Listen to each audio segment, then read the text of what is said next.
Freedom is never more than one generation away from extinction. You and I have a rendezvous with destiny. You know what time it is, so sit back and get ready for the Stafford Voice, your dose of conservative in a world of liberal. 3, 2, 1.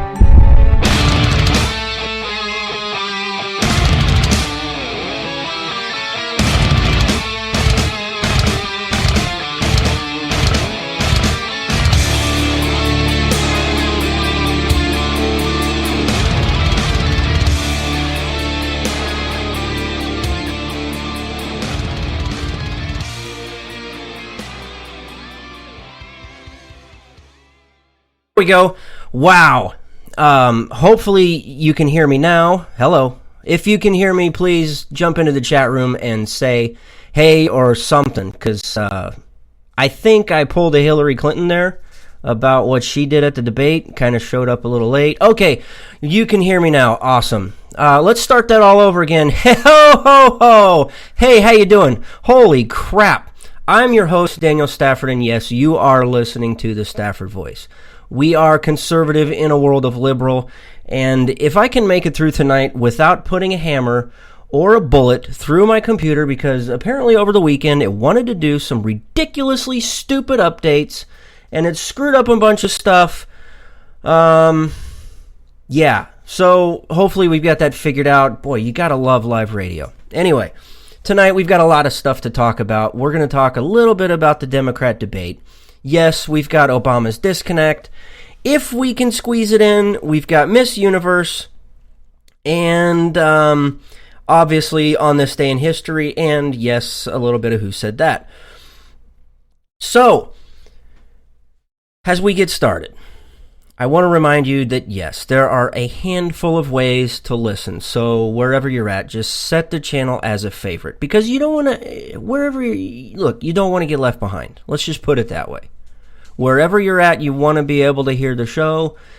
And look, if you miss it because you're in the hospital or something, no matter where you're at, you'll be able to catch the replay, so just sit tight. There is no need to panic because, yes, I've got you.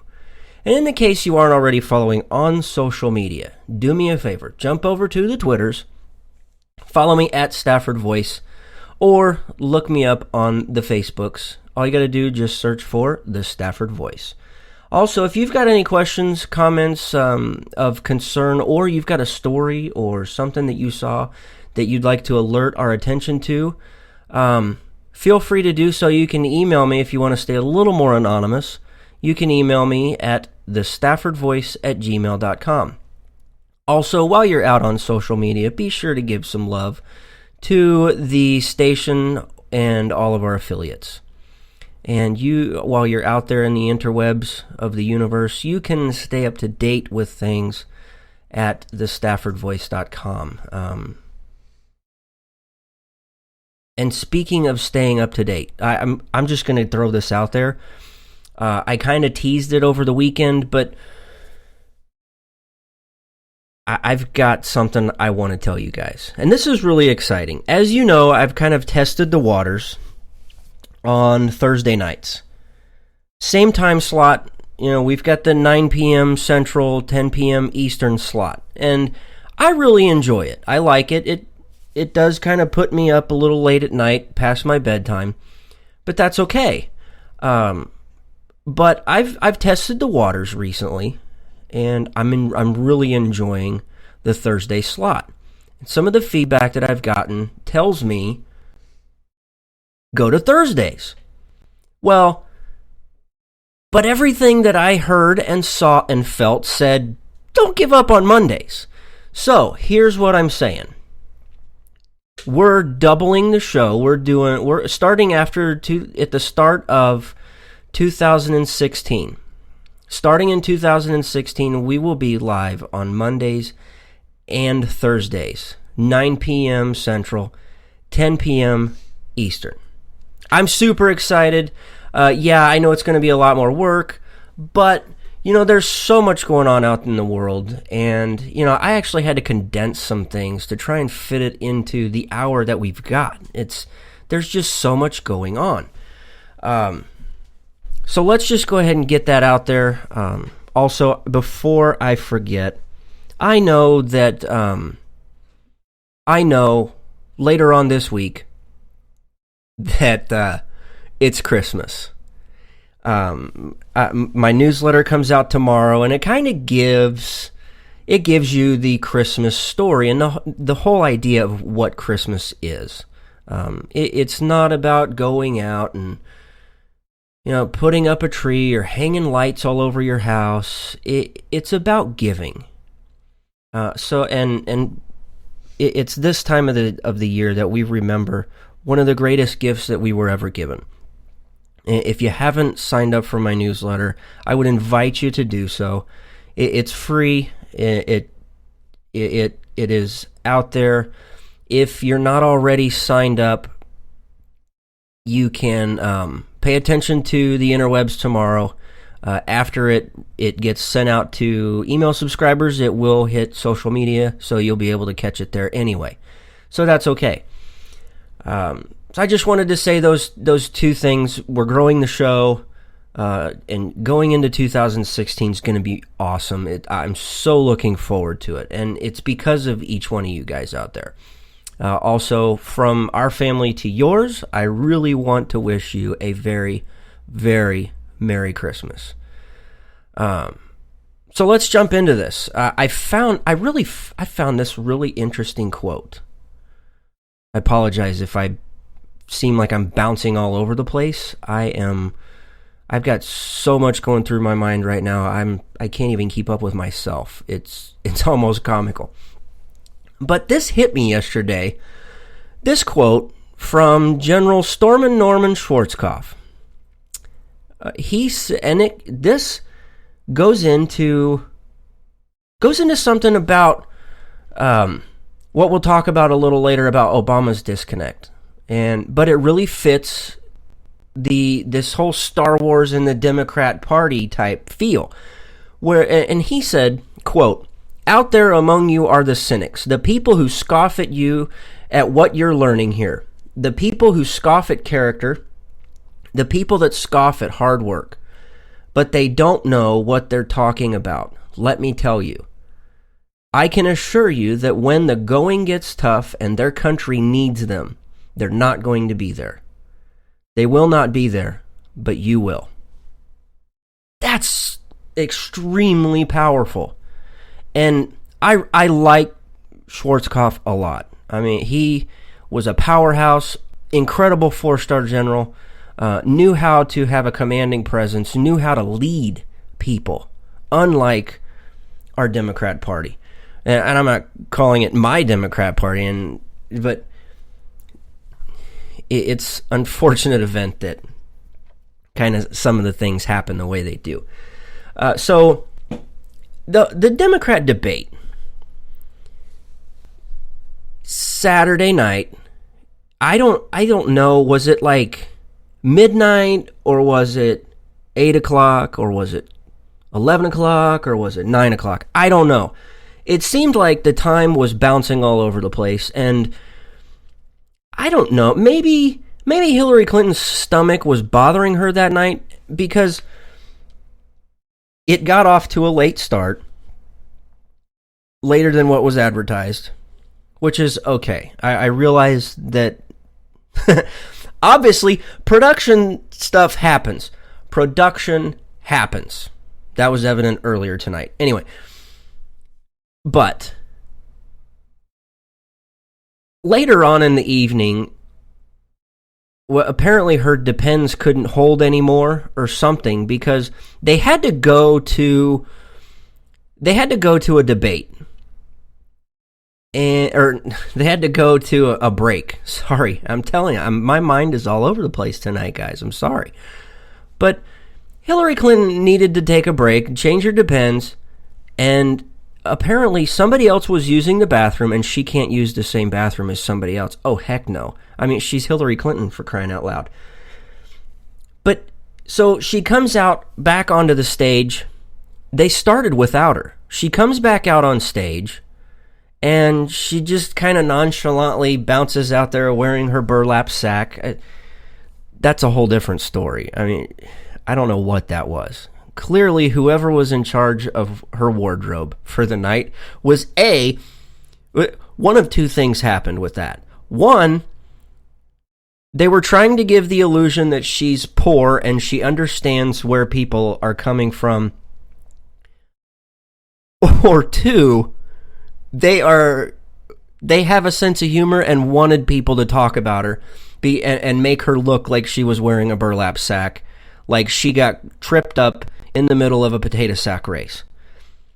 That was by far one of the worst pantsuits I think she's ever worn. One of the best ones that she's ever worn was the orange one. It fit her very well, for obvious reasons. Anyway, so before going into the debate, I don't know if you guys realize this, but Bernie Sanders and Hillary Clinton, they had this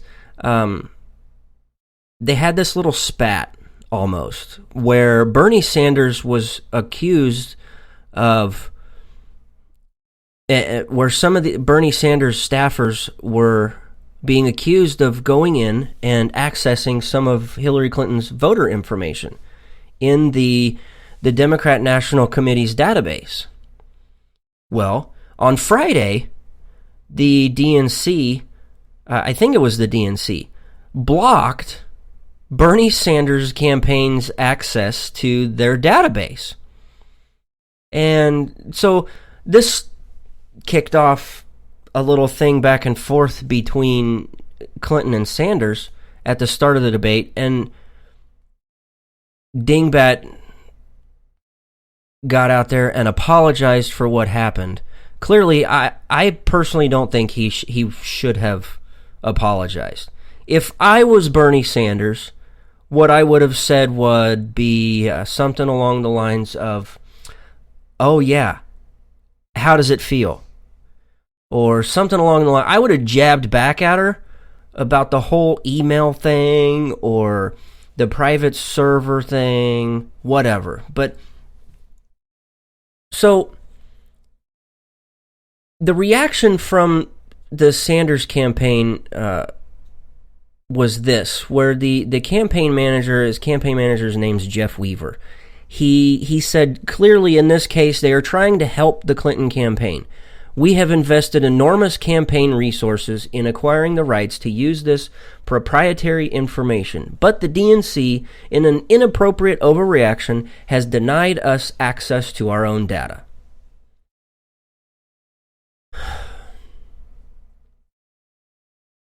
Why are you relying, and I don't understand the DNC. I do not understand the Democrats whatsoever.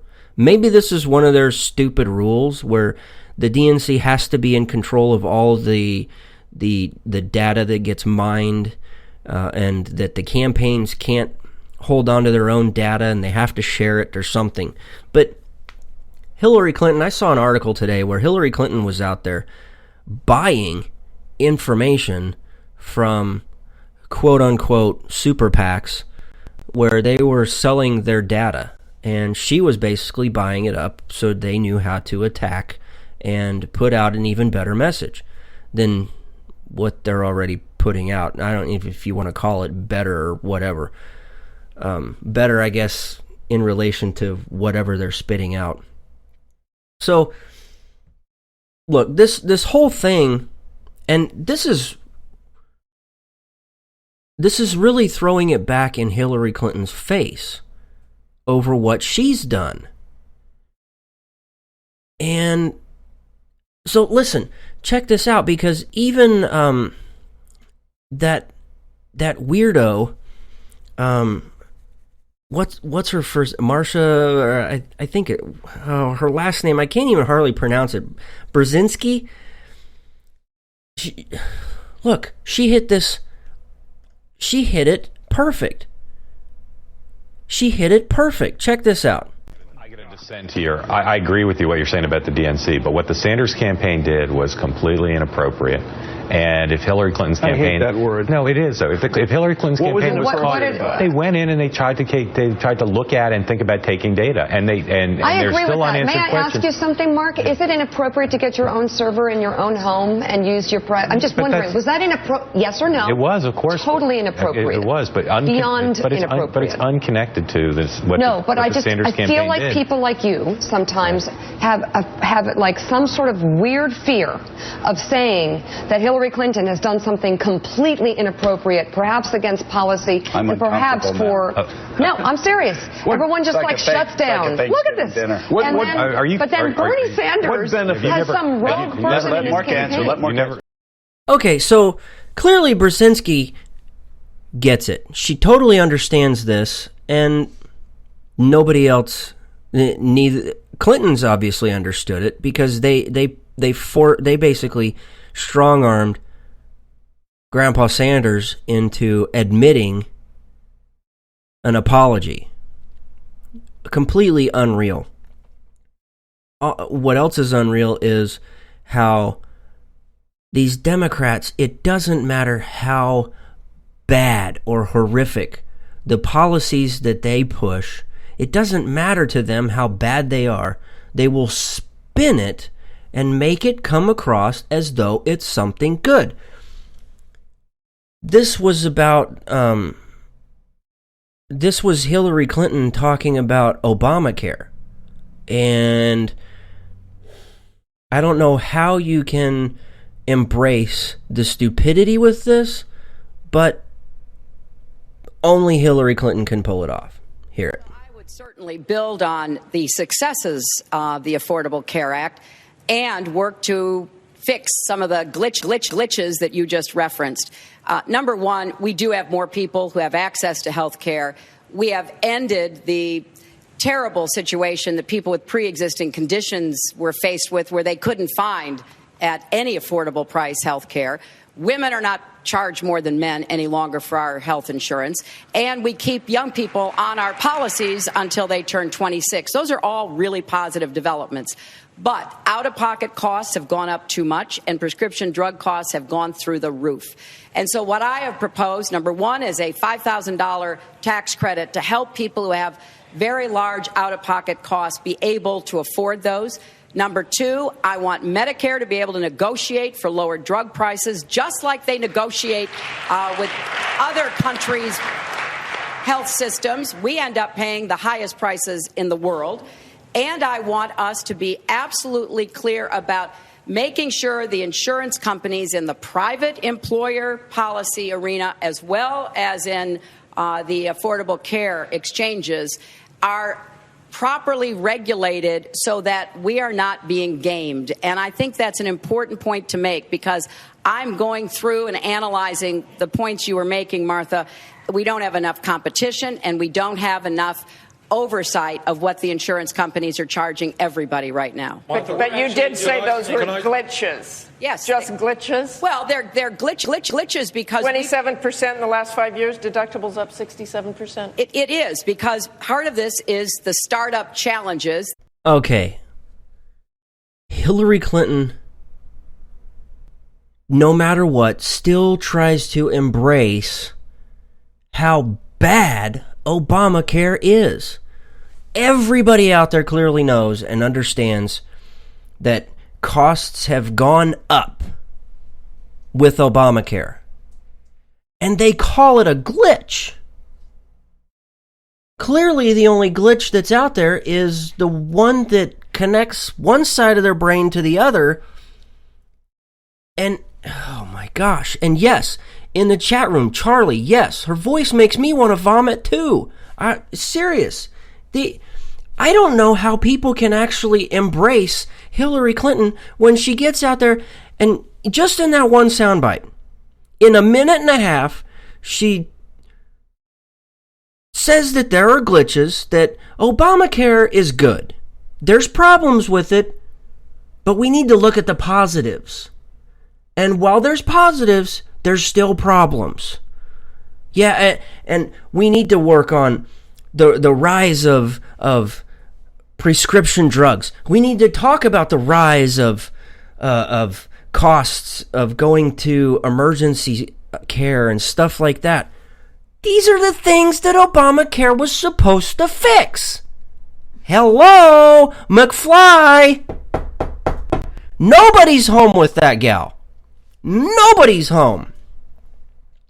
Oh, wow, she's completely stuck on stupid. Yeah, I could have saved that one for later for Who Said That. I've got something even better. It'll blow your mind. It's better than that, actually. It really is. But you know what? We're going to take a short little break here. We're going to do Campaign Roundup, and on the other side of this, we'll talk about Obama's disconnect. If you're new to the show, Campaign Roundup is the last day or two of what campaigns have been saying out on the trail, because there's hours and hours of audio of these guys going out and talking, and they're on so many different channels talking about this or that, and we narrow it down into some of the more important things to help make sure you're aware and can make an educated decision on who to vote for. So here is tonight's Campaign Roundup, and when we come back, we're going to talk about Obamacare's disconnect. We'll be right back.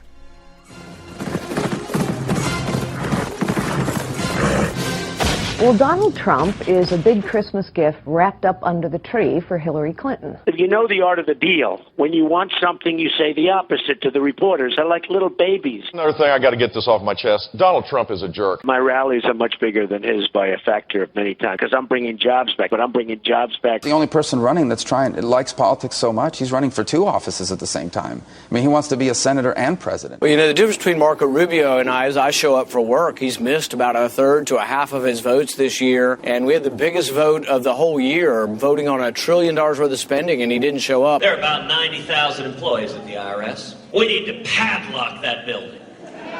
Take all 90,000 and put them down on our southern border. Now, to our friends in the media, I say that somewhat tongue-in-cheek. But, you know, if you think about it, imagine if you had traveled thousands of miles in the blazing sun. You're swimming across the Rio Grande. The first thing you see is 90,000 IRS agents. You turn around and go home, too.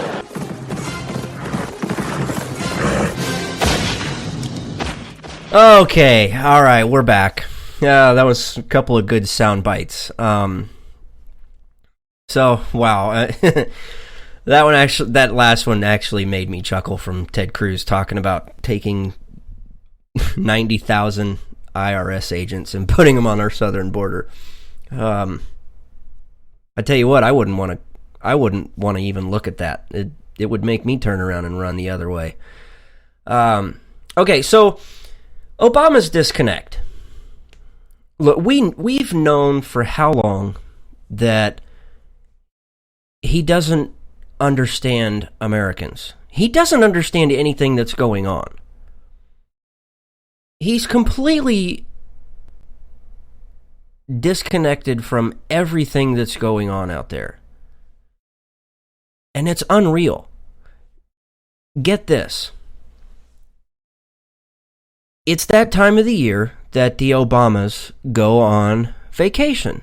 And don't get me wrong, I think everybody needs a vacation.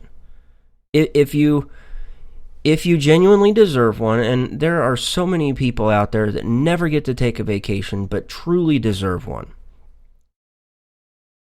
Honestly, I want the Obamas to go on vacation, because I think that they can do far less damage when they're on vacation.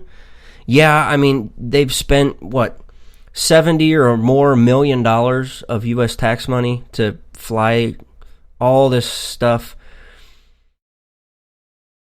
all over the place to go on vacation after vacation. Look, they take vacations from their vacations. It's that bad. So the Obamas are leaving to go on vacation to Hawaii, which is okay. Go. Get away from Washington. You screw up enough there. They stop at the San Bernardino International Airport. They stopped around, it was a little after 7:40 on Friday night, And they drove over, so the president and the first lady, first tramp, whatever, drove to Indian Springs High School in San Bernardino, where they met with families of the 14 victims. Now, Obama told reporters after they had their little meeting. After they had their meeting, President Obama told reporters this: "It was so moving for Michelle and myself, in part because it was so representative of the country. You had people from every background, every faith. Despite the pain and the heartache that they're feeling, they could not have been more inspiring, and more proud of their loved ones, and more insistent that something good comes out of this tragedy." Now, where is the negative in this story? Obama has a private, off-the-record meeting with members of the press, and he says that he admits to them that he is out of touch with public sentiment over the terrorist attack, which has diminished his grasp on the situation. The New York Times originally wrote in their article, which they later scrubbed because, for obvious reasons, they originally reported, quote, "Mr. Obama indicated that he did not see enough cable television to fully appreciate the anxiety after the attacks in Paris and San Bernardino, and made clear that he plans to step up his public arguments." Well, bravo. Great. You're going to get your briefing from watching cable television. Unreal. You don't have to watch cable television to understand that Americans have a high anxiety after these type of attacks. And no, Mr. President, you don't need to step up your public arguments. Kind of like this one that came out of an NPR interview today. Check this out. I do think that the country is inexorably changing. I believe in all kinds of positive ways. I think we are, when I talk to my daughters and their friends, I think they are more tolerant, more welcoming of people who are different than them, more sophisticated about different cultures and what's happening around the world. But I do think that when you combine that demographic change with all the economic stresses that people have been going through because of the financial crisis, because of technology, because of globalization, the fact that wages and incomes have been flatlining for some time, and that particularly blue-collar men have had a lot of trouble in this new economy where they're no longer getting the same bargain that they got when they were going to a factory and able to support their families on a single paycheck. You combine those things, and it means that there's going to be potential anger, frustration, fear. Some of it justified, but just misdirected. I think somebody like Mr. Trump's taken advantage of that. That's what he's exploiting during the course of his campaign. Okay, so clearly Obama is blaming Trump for capitalizing on some of the anxiety that people have. Basically coming out and accusing Trump of playing a race card because of things. To get a better understanding of this, let's see what Ben Carson had to say, because Ben Carson really summed it up good. This is what Ben Carson's reaction was to this Obama interview. much. I'm really interested in your view on comments made by President Obama in an interview with National Public Radio that were broadcast today, in which he said Donald Trump is exploiting the anxieties of white blue-collar workers and the fact that he's the first black president, and that's why Donald Trump is doing so well by exploiting these fears of white, non-college educated men. You're out there among voters all the time. What do you think about what President Obama has to say? I really don't think it's necessary to bring race into it. I know that there are a lot of people out there who are incredibly frustrated with what's going on, and they don't see anything being done about it. This is particularly true, amongst conservatives. You look at the omnibus bill that was passed just recently, and you have, a Republican Congress, and yet in there is climate change and resettlement of refugees and Obamacare and Planned Parenthood and sanctuary cities and on it goes. And they say nobody represents us. And then at least, you have somebody who may be bombastic and maybe isn't 100% accurate, but at least they say it's different. And I think that's what's drawing people. I hope that those same people over the course of time will start listening very carefully to what's being said. Spot on from Ben Carson in reacting to what Obama was talking about. Ben Carson hit the nail on the head when he said, look, Washington is so disconnected.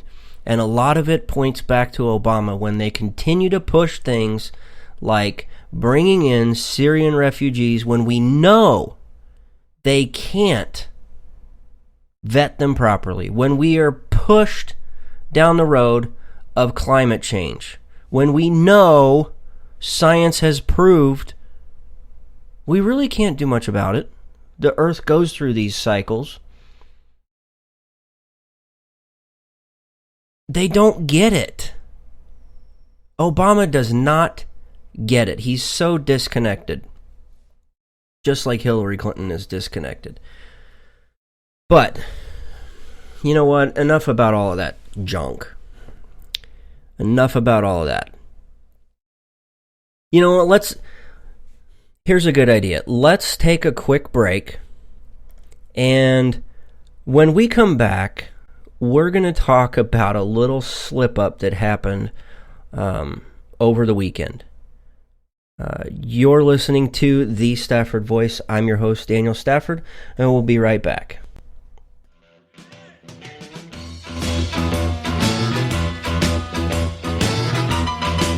Red Nation Rising brings you Town Hall Radio. From a single tweet to 3 million a month, our community is a force to be reckoned with on social media. So don't miss our show, Thursdays, 8 p.m. Eastern on K98 Talk. Our chat room is our co-host, and you ask the question. Join us and be heard. So get ready to sound off on Red Nation Rising Radio. No one else is going to do it for you. There's a wild, wild whisper blowing in the wind, calling out my name. Not you, but I'm not the type of guy that jumps into anything without first doing my research. And when I was looking for a holster, I'll admit I was having one heck of a time.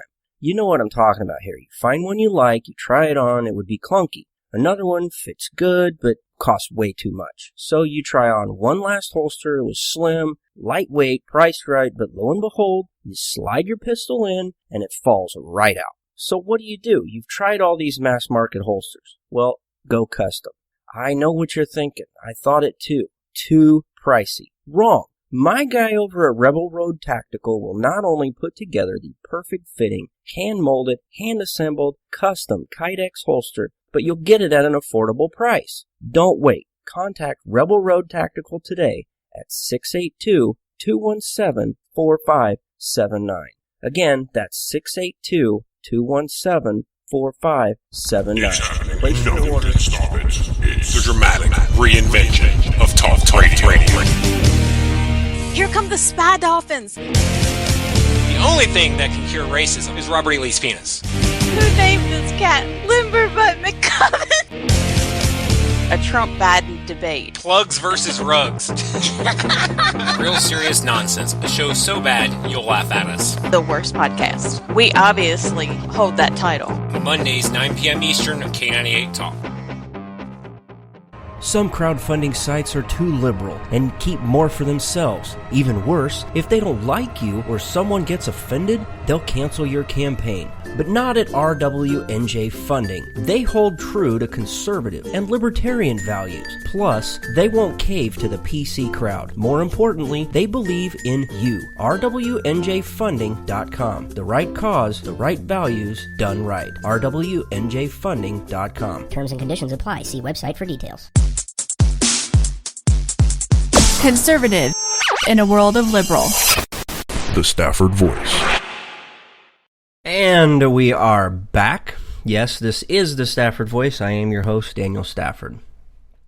So, let's change tone a little bit. Over the weekend was Miss Universe.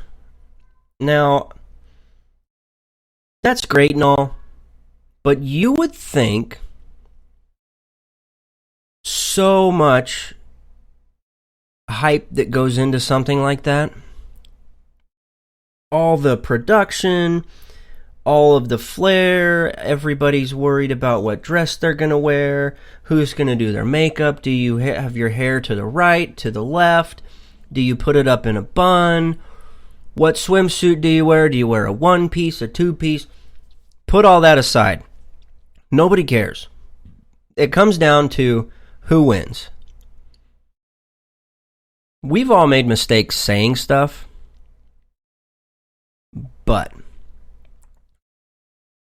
when you get out there and you're reading off a damn cue card, how the hell do you screw that up?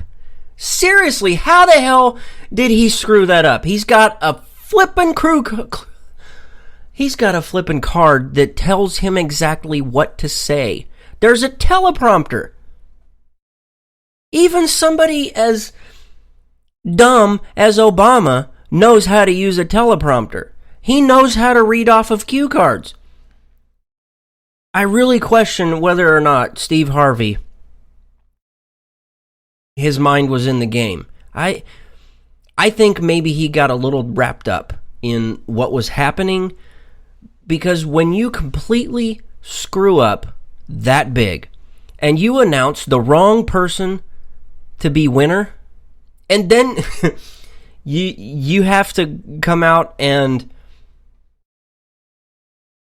publicly apologize in the way that he did, and look at the gal that you said just won, and you basically have to say, sorry, kind of like Hillary Clinton strolling out back onto the debate field, and sorry, and look right at her and say, I made a mistake. You were the first place runner-up. I mean, still your first place, but you're not the winner. You're second place. I mean, and seriously, second place is the first place loser anyway, so you still first place with something. So they take the crown off of her. Chick just busts out in tears, and it was just a tear fest. Everybody on stage was crying. Steve Harvey was crying because his image is shot, because he can't read. Miss Whatever lost, and then Miss Universe wins, and everybody else is like, what just happened?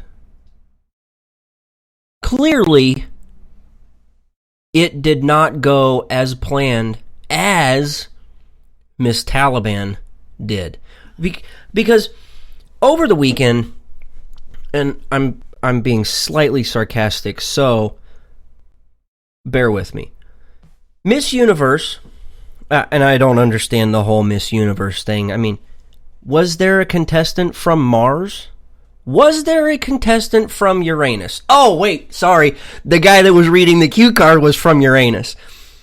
Anyway, so we've got... Why is this called Miss Universe? Why couldn't we just call him, like, Miss Earth? Because Then we take Miss Earth and we send them to Miss Universe. I don't get it. Anyway, obviously I don't pay attention to that kind of crap, but it stuck out to me that Steve Harvey, I mean, look, I feel kind of bad for him, but in a way I don't, because he got paid how much to read off of a cue card? Everything he said and did was completely scripted.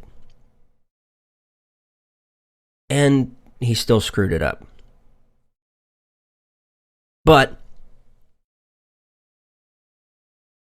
Miss Taliban 2015, I don't know if you know this, it went off with a bang. So, and we actually got some of the audio footage shipped into us, and I want to share it with you guys about how Miss Taliban 2015 went. It really was a sight. So we pulled some audio from it. We're going to play it for you tonight, and I'll let you decide which one has a better ending. Miss Universe 2015 or Miss Taliban 2015.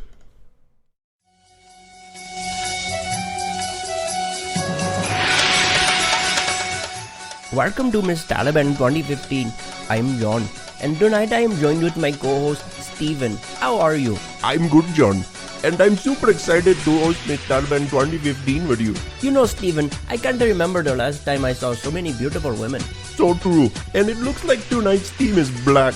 Not everyone can pull off the burqa like this group of contestants. John, what do you say we send it down to the stage to hear from some of our ladies? I thought you'd never ask. Let's send it down to Michael for our question and answer portion. Steven, John, thank you so much. I've got contestant A with me, and your question for tonight is, with the recent passing of the Saudi king, how do you think it will impact the region? Thank you, contestant A. Contestant B, your question is, what are your thoughts on the new burqa standards? Great answer, contestant B. Our final contestant of the night, contestant C. What is your recent reaction to the recent State of the Union speech by President Obama? Ladies and gentlemen, there you have it. John, Stephen, back to you. Thank you, Michael. Stephen, the judges have got their work cut out for themselves tonight. You couldn't be any more correct. They really had their hands full during the swimsuit part of the competition.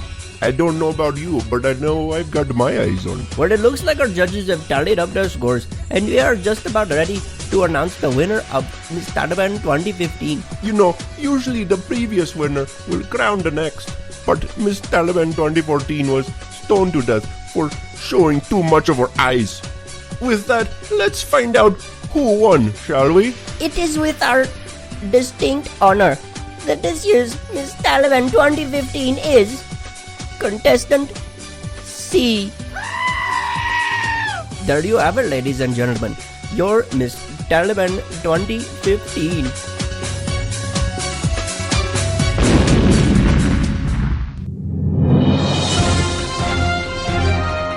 Breaking news.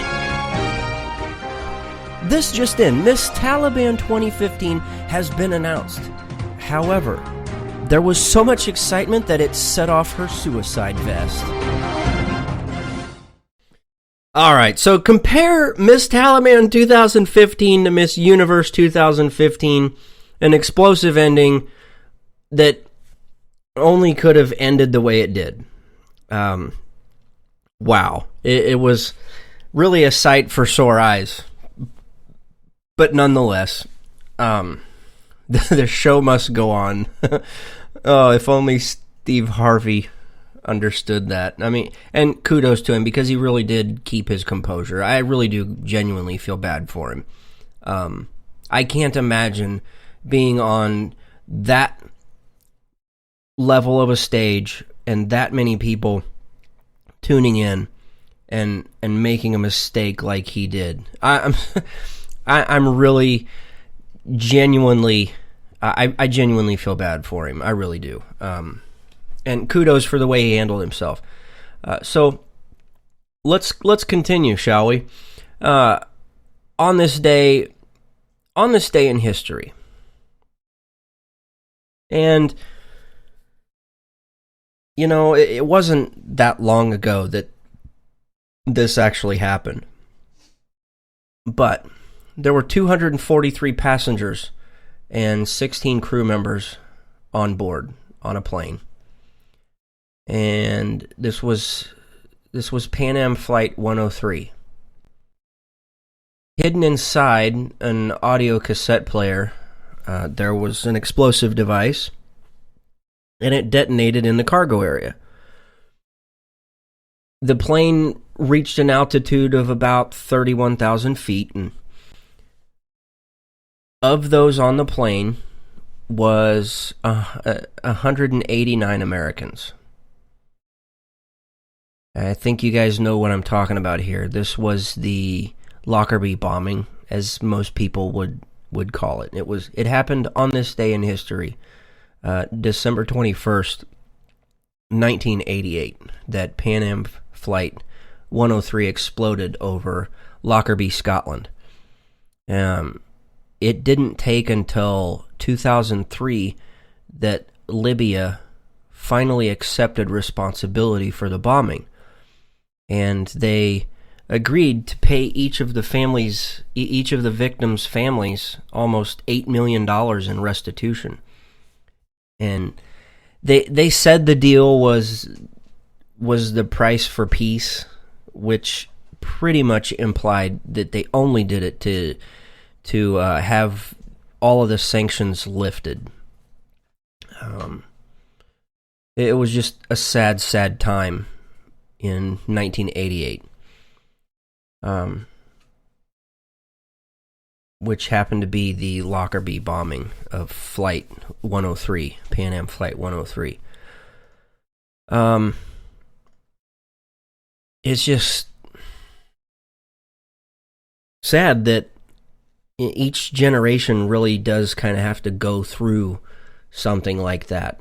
Some generations have seen it multiple times, and it sucks, but it's the way the cookie crumbles, I guess. Speaking of cookies, my wife baked some incredible oatmeal raisin cinnamon chip cookies, and my gosh, they are amazing. I think I've had maybe 8 of them so far. They're that good, and I've still got a few more. I'm saving those for the end of the show. But it's Christmas time, so don't judge me for my cookie habits. Speaking of which, you know what?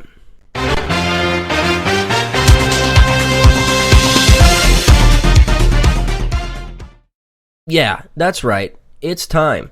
It is time for Who Said That. And you know, I've actually got 2 sound bites from the same guy, but they are... Oh, my good friends over in the chat right now, they're talking about how they need to send me out for a 12-step cookie program. You know what? I admit that I have a problem, so that's step 1. Step 2 is what? Eating more? Or... Oh, yeah, something about people enabling me. Look, Kelly's in the chat saying it always with the sweets. Yes, I like sweets, and I cannot lie.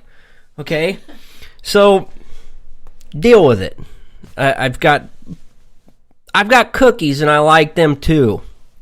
Anyway, so Who Said That? Who Said That is our final segment of the show, and if you've never heard what it is, basically what we do is we find somebody saying something completely and utterly ridiculous, and we make fun of them for it, and it doesn't matter if they're a Republican, a Democrat, a liberal or conservative, or even a libertarian. It does not matter. We will point it out and make fun of you. Tonight really kind of speaks for itself. So I'm going to let you guys decide on a scale of 1 to 10 how stupid this really is. 1 being not so bad, 10 being over the top. Here it is. Yeah, I am a happy warrior. I was raised by Jack Kemp. He was my political mentor, the best happy warrior I knew. That's what I think inspires the country. That's what I think unifies the country. My whole message was we as conservatives should not go down the path of playing identity politics. We should practice unifying politics, inclusive politics, inspirational politics, optimistic politics.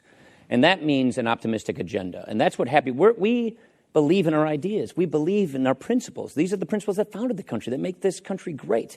So it just goes to say that if we take these principles we believe in, liberty, freedom, free enterprise, self-determination, the Bill of Rights, apply those principles to the problems of the day to offer innovative solutions that actually fix the problems that people are confronting in their everyday lives, that our country is facing, so that we can make this country better, so that we can restore confidence in this nation. That's something to be happy about. That's something to inspire. That's something to unify. Okay. That was soundbite 1 from Paul Ryan, talking about a unifying agenda. This nimwad,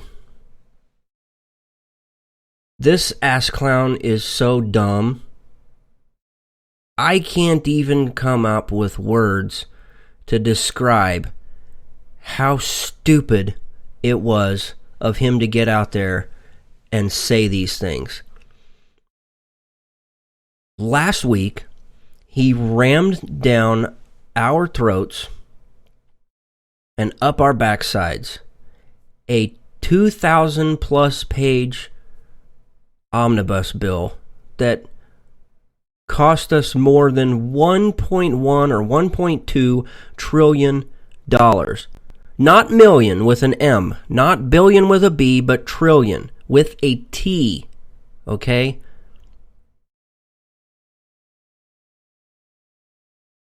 And he wants to talk about a unifying agenda and how we need to come up with solutions that unite us.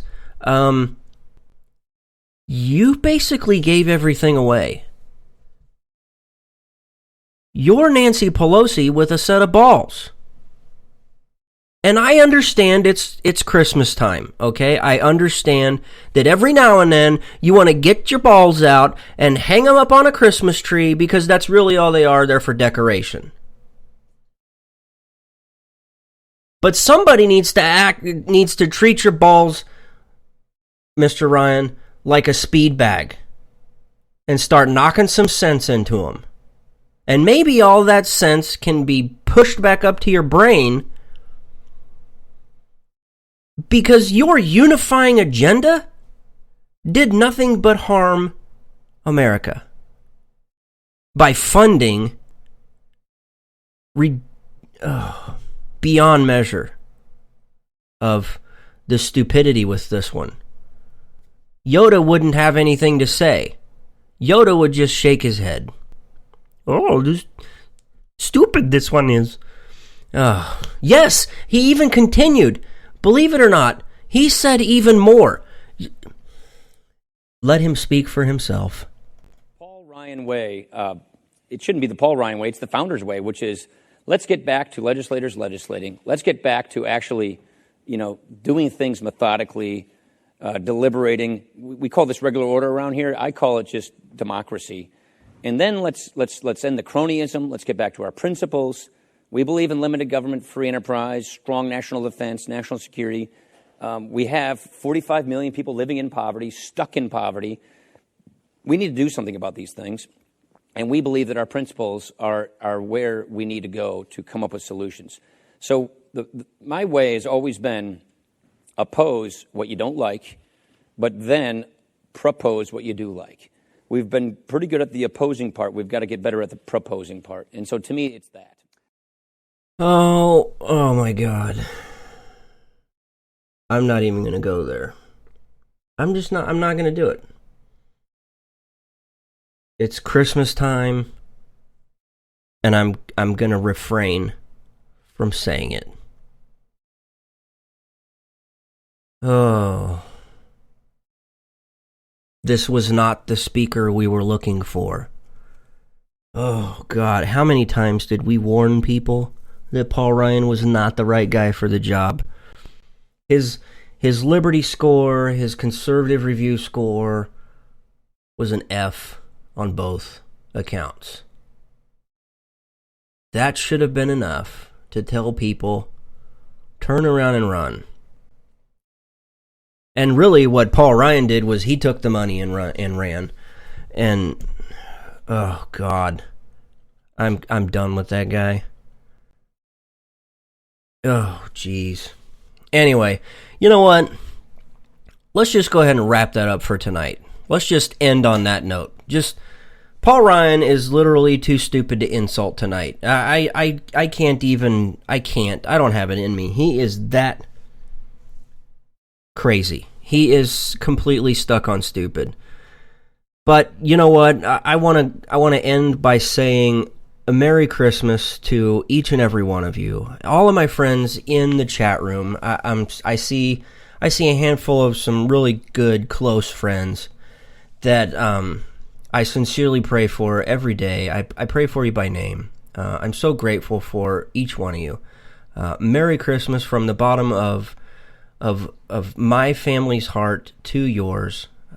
We're so grateful to have you in our lives, and I hope you guys feel the same way.